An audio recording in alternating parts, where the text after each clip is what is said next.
여러분들이 잘 아시는 것처럼 인생은 만남입니다.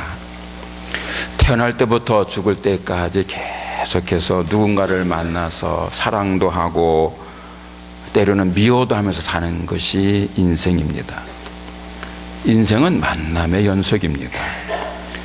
그리고 그 만남은 꼭 사람만 만나는 게 아닙니다. 때로는 개나 고양이 같은 동물을 만나기도 하고 또 책이나 건물이나 사진이나 그림 같은 예술품을 만나기도 합니다. 세상에는 개나 고양이를 만남으로 삶이 바뀐 사람도 있고요, 어떤 책을 만남으로 전혀 생이 달라진 사람도 있고, 또 그림이나 사진 한 점을 보고 나서 인생이 달라진 사람도 있습니다. 때로는 어떤 사건을 만남으로 해서 인생의 방향이 바뀐 사람도 있습니다. 인생은 무엇인가를 만남으로 인해서 풍요롭고 윤택하고 보람 있기도 하고, 반대로 인생을 망치기도 합니다. 인생은 만남이고 어떤 만남이냐에 따라서 그 삶이 전혀 달라져요. 따라서 선택이 중요한 겁니다. 순간의 선택이 10년을 좌우한다 하는 광고도 있습니다만은, 그 어떤 선택을 하느냐에 따라서 하루가 달라지기도 하고 1년이나 10년이 달라지기도 하고 때로는 평생이 결정되기도 하고 영원히 결정되기도 합니다. 선택이 인생을 결정하는 겁니다. 그러므로 선택의 순간에 잘 선택하는 것이 중요합니다. 잘 선택하면요, 인생을 승리합니다. 행복하게 됩니다. 반면에 잘못 선택하면 인생을 망칩니다. 불행하게 됩니다. 저는요, 청년 때에 교회에서 혼인식을 하는 걸 봤는데 신랑이 오질 않아가지고 신부가 혼자 눈물만 뿌리다가 끝낸 거 봤습니다. 사기당한 거예요. 그러니까 신랑만 안 오는 게 아니고요, 신랑 친구, 가족 아무도 안 왔어요. 만남이 잘못되고 선택을 잘못해서 피눈물을 흘린 거예요. 사람은 잘 만나야 되고 선택을 잘해야 됩니다. 오늘의 말씀은 만남과 선택에 대한 말씀입니다. 어느 날 예수님께서 한 마을에 들어가셨습니다. 본문에는 그 마을의 이름이 나오지 않습니다만은 베단이라는 마을이었습니다. 베단이는 예루살렘 성에서 약 3km쯤 동쪽으로 있는 곳에 떨어진 그 마을인데, 그 베단이라는 이름의 뜻은 가난한 자의 집, 고민하는 자의 집, 또는 푸른 과일의 집, 이런 의미가 있다고 그래요. 그러니까 이름에서 알 수 있듯이 베단이라는 동네는 주로 가난한 사람들이 살고 있는, 가난하다 보니까 고민이 많은 사람들, 날마다 뭘 먹을까, 뭘 입을까, 어떻게 살까 걱정하며 살아가는 사람들이 많이 사는 그런 동네였어요. 가난해서 걱정거리가 많은 사람들의 동네인 베다니에 예수님께서 들어가신 겁니다. 무슨 연유로 들어가셨는지는 성경이 말씀하고 있지 않아서 잘 모릅니다만은, 그 당시 이미 예수님은 유대사에서 유명 인사예요. 그 유명한 예수께서 자기 동네에 들어오시니까 그 베다니에 살고 있던 마르다라는 여인이 얼른 자기 집으로 초대를 한 거예요. 그리고는 귀한 손님을 맞은 주부들이 다 그러듯이 예수님께 맛있는 음식을 대접하기 위해서 아주 바쁘게 움직였습니다. 빵도 굽고 고기도 굽고 하면서 열심히 음식 준비를 했습니다. 그런데 그 마르다에게 마리아라는 동생이 있었는데, 이 동생 마리아가 언니를 도울 생각은 하지 않고 예수님 발치에 앉아서 예수님의 말씀만 열심히 듣고 있었습니다. 그것을 보니까 이 마르다의 마음에 편치 않은 거예요. 짜증나고 화가 나는 거예요. 귀한 손님이 오셨으면 당연히 언니를 도와서 그 손님을 잘 대접할 준비를 해야 하는 것이 동생의 마땅한 도리잖아요. 그런데 언니가 바쁘게 움직이는 것을 보면서도 도와줄 생각은 하지 않고 예수님 앞에 앉아가지고 예수님의 말씀만 듣고 있는 그 동생이 아주 밉상스럽게 보인 거예요. 화가 났어요. 그래서 예수님께 말씀했습니다. 주여, 내 동생이 나 혼자 일하게 두는 것을 생각지 아니하시나이까? 그를 명하사 나를 도와주라 하소서. 이 말씀은요, 표준 세번역 성경으로 읽으면 좀 더 이해가 쉽습니다. 표준 세번역 성경에서는 이렇게 말씀합니다. 주님, 내 동생이 나 혼자 일하게 두는 것을 아무렇지 않게 생각하십니까? 가서 거두어 주라고 내 동생에게 말씀해 주십시오. 오늘 본문에 나타난 그 마리아의 말 속에 들어있는 그 마리아의 심리를 보면은요, 이 마르다는 그때 동생에게만 화가 난 게 아닌 것 같아요. 예수님에게도 지금 화가 나려고 그러고 있는 거예요. 자기가 예수님 당신을 잘 대접하려고 막 바쁘게 일하고 있는 것을 봤으면 그 언니를 도와주지 않고 말씀만 듣고 있는 동생 마리아에게 너 가서 언니 좀 도와주라 이렇게 말씀할 만도 한데 가만히 놔두는 걸 보니까 은근히 부하가 치민 거예요. 그래서 주님, 내 동생이 나 혼자 일하게 두는 것을 아무렇지도 않게 생각하십니까? 라고 항의성 질문을 예수님께 한 거예요. 마르다의 말을 다른 말로 표현하면 이렇게 될 겁니다.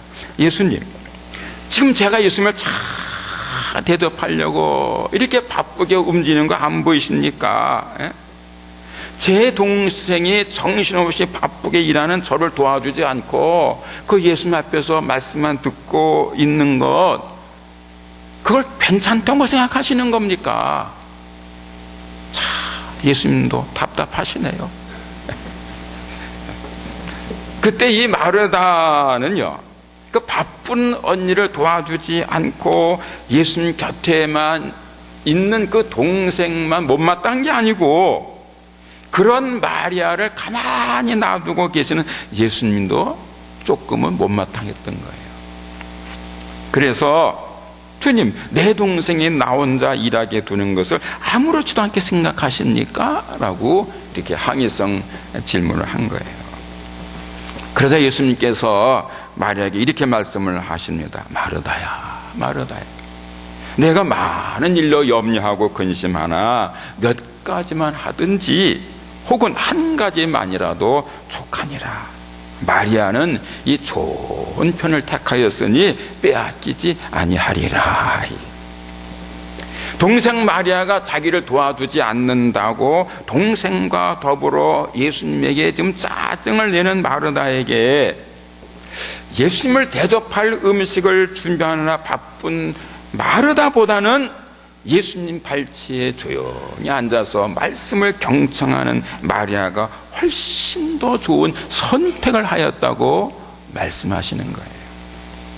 이 예수님의 말씀, 예수님을 대접하기 위해 바쁜 마르다보다 예수님의 말씀을 듣기 위해 예수님 앞에 조용히 앉아서 그 예수님 말씀을 경청하는 마리아가 더 좋은 선택을 하였다는 이 예수님의 말씀은요, 영적인 것에 대해서 잘 모르는 세속적인 사람들, 보통 사람들은 이해하기가 어려운 말씀입니다.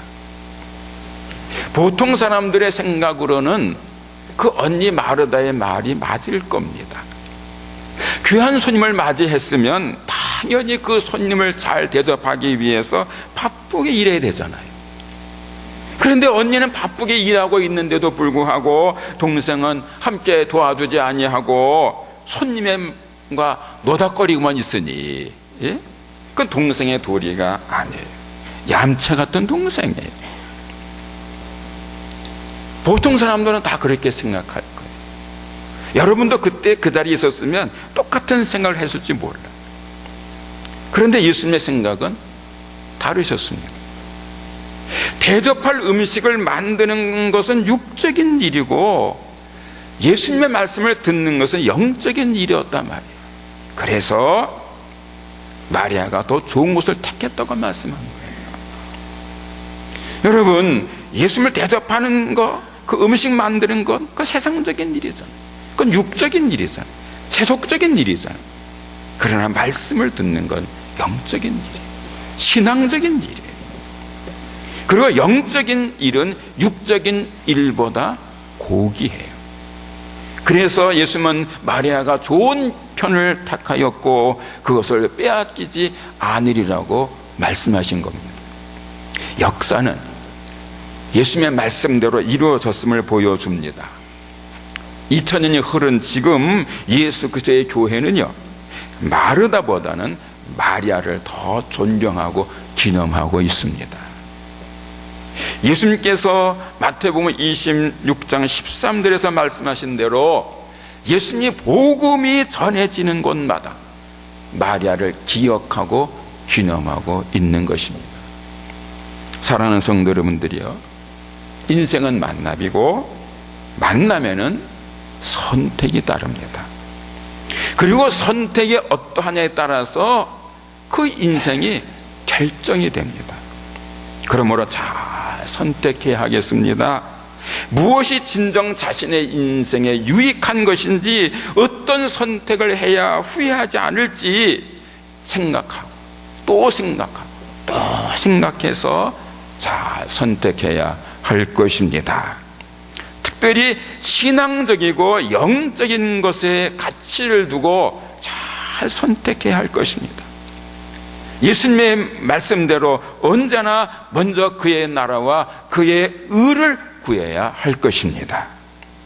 세상의 사람들처럼, 세속적인 사람들처럼 인간적이고 물질적이고 형이하학적인 것에 가치를 두고 그것을 선택하는 일이 없어야 하겠습니다. 세속적이고 인간적이고 물질적인 것들을, 그것도 중요하지만 그러나 그것들은 결국은 그것들을 선택한 사람들을 실망하게 하고 낙심하게 하고 절망케 하기 때문입니다.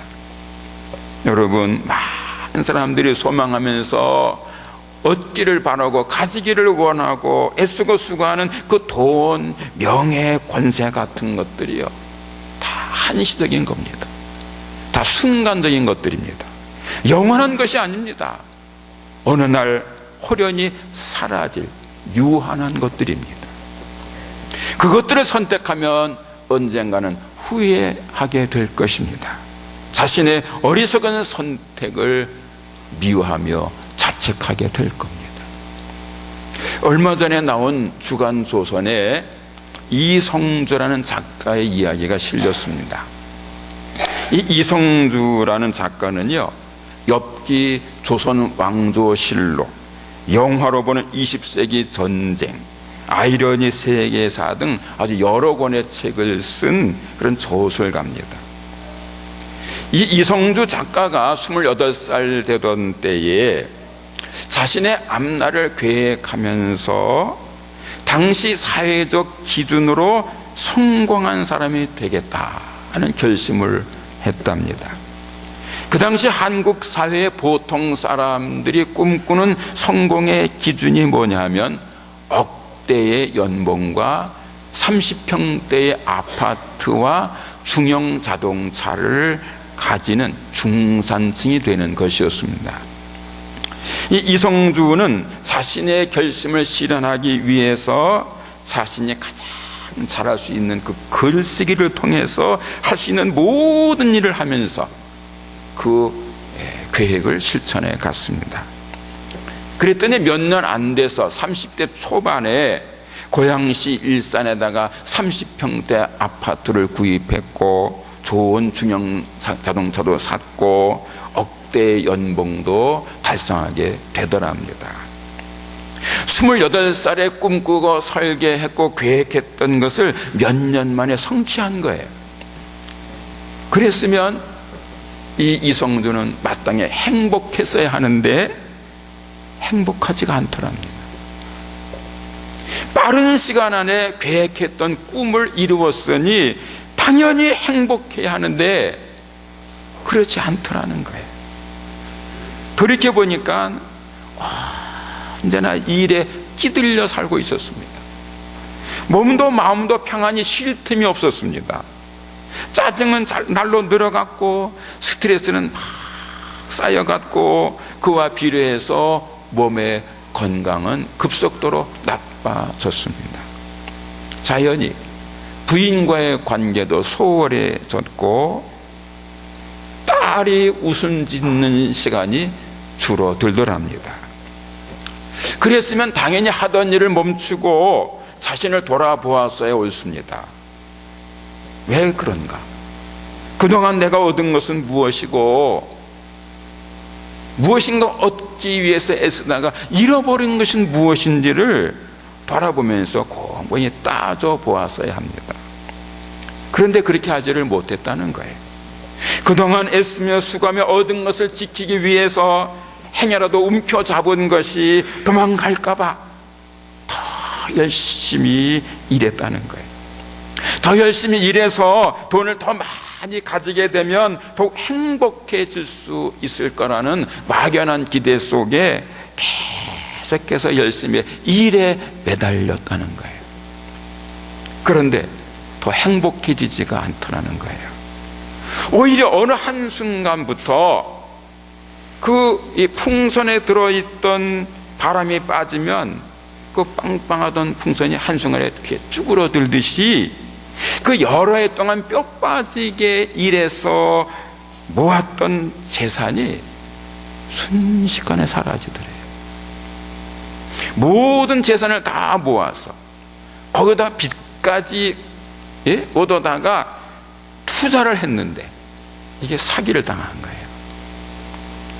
그래서 한때의 꿈이었던 30평 아파트도 날아가고 중형차도 사라지고 억대 연봉도 끝나고 수중에는 재산 대신에 엄청난 빚만 쌓였더라는 거예요.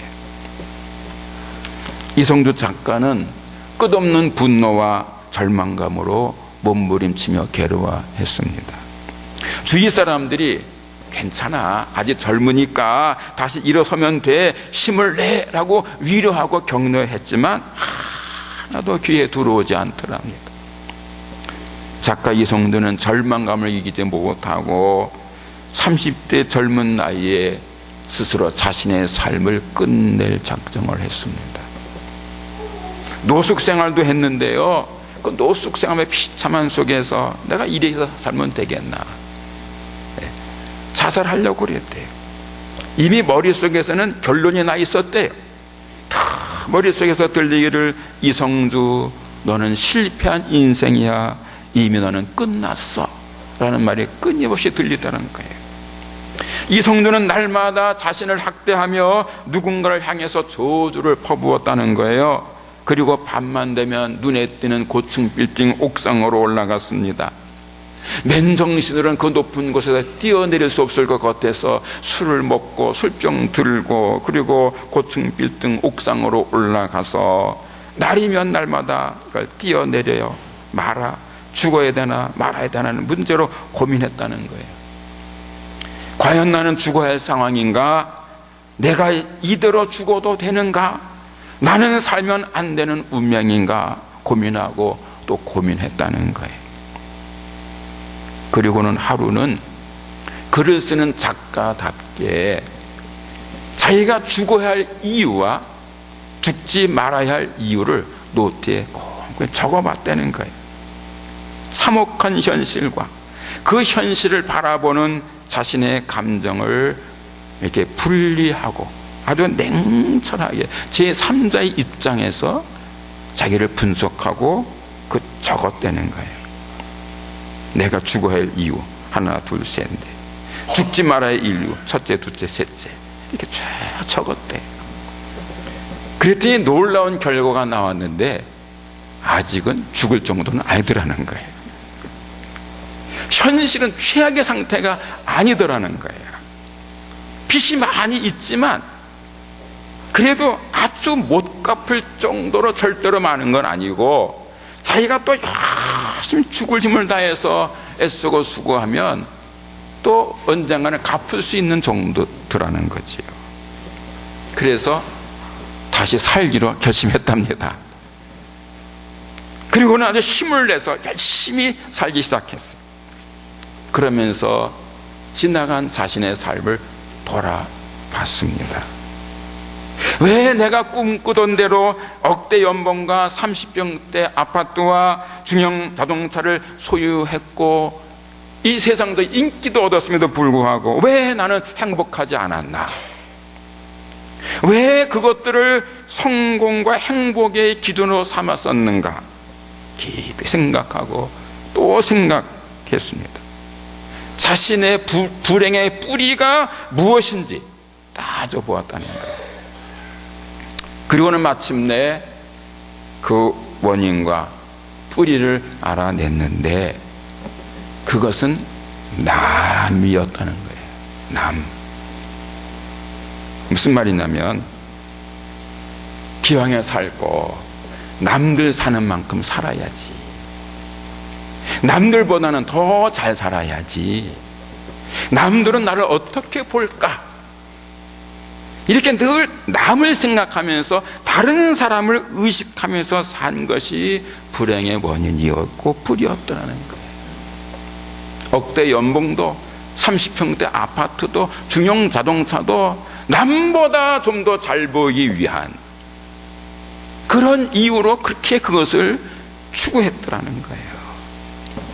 남의 눈, 남의 기준, 남의 생각에 자신의 인생을 끼워 맞추다 보니까 정작 자기 자신은 잃어버리고 그래서 노숙자도 되고 자살 직전까지 갔더라는 거예요. 이성주 작가는 그 사실을 깨달은 날부터 남을 의식하는 것을 버리고 자신만이 행복할 수 있는 것을 찾기를 힘썼습니다. 그래서 그동안 멀어졌던 가족들과의 관계를 좁히려고 애썼습니다. 아내를 좀 더 행복하게 하려고 애쓰고 딸이 좀 마음껏 웃도록 잘 놀아주고 그래서 가족과의 관계를 회복하려고 애를 쓰고 남이야 어떻게 보든지 내가 행복하기 위해서 애를 쓰고 수고했다는 거예요. 그러니까 좀 더 행복해지더라는 거예요. 그러면서 얼마 전에는 자신이 자살을 극복했던 방법을 정리해서 책으로 써냈습니다. 여러분, 지금 우리나라에 자살자가 많은 거 아세요? OECD 국가 가운데 자살률 1위입니다. 그래서 대한민국은 현재 자살공화국이라는 오명을 듣고 있어요. 그래서 이 이성주가 그 많은 자살자들을 위해서 자살하지 말라고, 단 한 명이라도 자살의 위기에서 건져내기 위해서 그들에게 희망을 되찾아주기 위해서 그를 돕고자 이 자살 방지 그런 책을 썼는데 제목은 역설적이게도요, 완벽하게 자살하는 방법이에요. 제목은 완벽하게 자살하는 방법이지만 사실은 자살하지 말라고 쓴 책이에요. 여러분, 오늘 본문에서 예수님께서는 마리아가 좋은 것을 택하였다고 예수께서 말씀하셨지요. 좋은 게 뭡니까? 뭐가 좋은 겁니까? 영적인 것이 좋은 겁니다. 예수님의 말씀이 좋은 겁니다. 마리아는 예수님을 대접하기보다는 예수님의 말씀을 듣는 것을 더 소중하게 여겼습니다. 예수님도 예수님을 대접하기 위해서 애쓰는 마르다보다는 예수님의 말씀을 들으려고 애쓴 마리아가 더 좋은 것을 택했다고 인정하시고 칭찬하셨습니다. 예수님의 말씀, 생명과 진리의 말씀 듣기를 기뻐하는 것, 그리고 예수님의 말씀대로 살려고 애쓰는 것, 그것이 예수님 보시기에 좋은 선택인 것입니다. 따라서 좋은 선택을 한 마리아가 마르다보다 더 귀한 사람으로 역사에 기념되는 것은 당연한 결과이겠습니다. 언제나 좋은 선택, 바른 선택을 한 사람이 승리하는 겁니다. 베드로를 위시한 예수님의 제자들이 아주 좋은 예가 되겠습니다. 베드로를 위시한 예수님의 제자들은요, 예수님께서 나를 따르라 말씀하실 때에 아무 주저 없이 아주 곧바로 예수님을 따랐습니다. 마태복음 4장 22절에서 이렇게 증언합니다. 그들은 곧 배와 자기들의 아버지를 버리고 예수님을 따라갔다. 예수님의 제자들은요, 세상보다는 하늘, 육적인 것보다는 영적인 것을 택했습니다.